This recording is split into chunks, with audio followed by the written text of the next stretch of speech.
Eh bien, salut à tous, c'est Nico. On se retrouve aujourd'hui pour une toute nouvelle vidéo en programmation COBOL où l'on va déterminer si un nombre donné est un nombre premier ou non. C'est parti.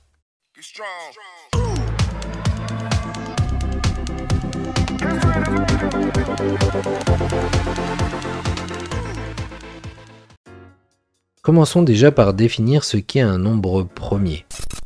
Un nombre premier est un entier naturel qui n'est divisible que par deux entiers naturels positifs. Autrement dit, ce nombre premier n'est divisible que par 1 et lui-même. Par exemple, 11 est un nombre premier. Il n'est divisible que par 1 et par 11. Pour cela, qu'est-ce que l'on va faire? On va demander à l'utilisateur d'entrer un nombre que l'on va recueillir dans une variable n.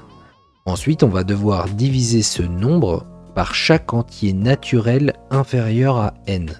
Si le reste de la division est à 0 et que l'entier naturel est différent de n, cela signifie que n n'est pas un nombre premier. On doit dans un premier temps déclarer plusieurs variables de travail. Commençons par la variable n qui va être valorisée du nombre choisi par l'utilisateur. Donc je vais la déclarer en pic 9 de 3 pour l'exemple. Je peux également l'initialiser à 0. Ensuite, je définis une variable ENT pour entier naturel, ça va être notre diviseur. Donc, value 0, ça va être notre diviseur ENT.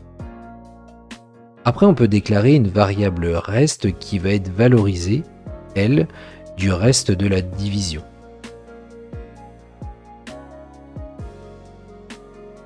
Et pour finir, une variable résultat qui va stocker le résultat de la division de n par ENT.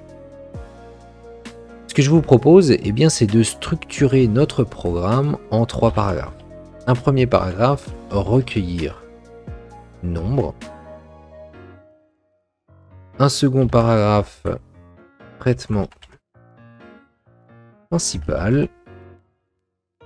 Et un dernier paragraphe, perform affichage. Voilà. Une fois que l'on aura exécuté la liste d'instructions de chaque paragraphe, on va mettre fin à l'exécution du programme à l'aide de l'instruction stop run ou go back, c'est comme vous voulez dans ce cas de figure. Ce que l'on va devoir faire dans un premier temps, eh bien, c'est de demander à l'utilisateur d'entrer un entier naturel. Donc, dans le paragraphe recueillir nombre, on va utiliser l'instruction display pour demander à l'utilisateur veuillez entrer un entier naturel. Voilà. Ensuite, grâce à l'ordre accept, on va pouvoir stocker ce nombre au sein de la variable n. Et cet entier n, en fait, on va devoir le diviser par un ensemble d'entiers naturels inférieur à celui-ci, et on commencera à 2, car forcément la variable choisie par l'utilisateur, n, va être divisible par 1. Donc ce que l'on doit faire dans un premier temps, dans le paragraphe traitement principal, c'est effectuer une affectation move2 to ENT. Donc c'est la première valeur de notre diviseur ENT.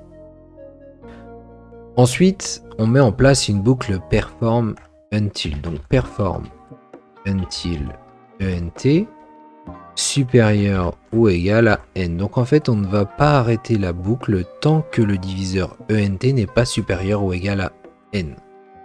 On va diviser la variable n par ENT. Donc, divide n by ENT.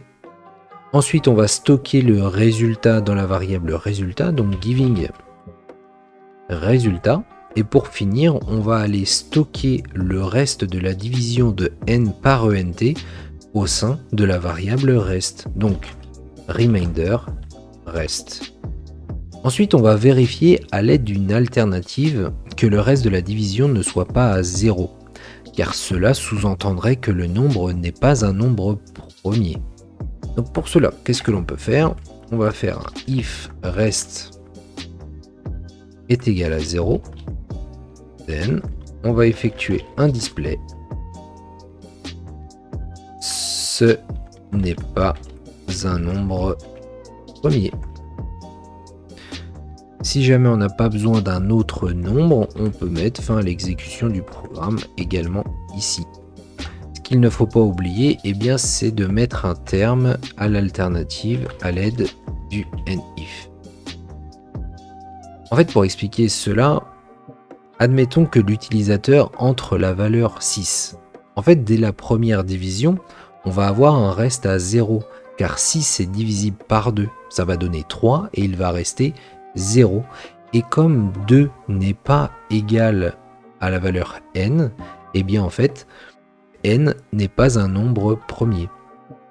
Par contre, ce qu'il faut, c'est ne pas oublier d'incrémenter de 1 notre diviseur à chaque tour de boucle pour pouvoir parcourir l'ensemble des entiers inférieurs à n. Donc ce que l'on fait, c'est un add 1 ou ENT. Voilà. Et ensuite, on met un terme à la boucle avec le n perform. Simplement. Dans le dernier paragraphe, ce que l'on va pouvoir faire, eh bien, on va vérifier si le nombre n est égal au diviseur ENT, car dans ce cas-là, cela signifie que le nombre est premier. Donc dans le paragraphe affichage, on va faire une alternative if n égale à ENT, then on va afficher display, c'est un nombre premier, tout simplement. Voilà. On n'oublie pas le NIF à la fin. J'enregistre et on va pouvoir aller tester. CD, CD, CD, MNT, CD, D, global. Voilà. Ensuite, on utilise la commande copc-x, le nom de notre programme. On n'oublie pas l'extension. Pas d'erreur. Super. Et on utilise ensuite /, le nom de notre programme, et ce coup-ci, sans l'extension. Entrer un nombre entier naturel, par exemple 11, c'est un nombre premier. Et bien voilà, on en a terminé. J'espère que cette vidéo vous montrant la manière de déterminer si un nombre est premier ou non vous a plu. Je vous invite à aller consulter notre site From Zero to COBOL si vous souhaitez bénéficier de la formation complète en COBOL en partant de zéro. En attendant, si vous avez apprécié cette vidéo, n'hésitez pas à lâcher les pouces bleus, les abonnements, les commentaires. On se dit à très vite pour une prochaine vidéo. Ciao!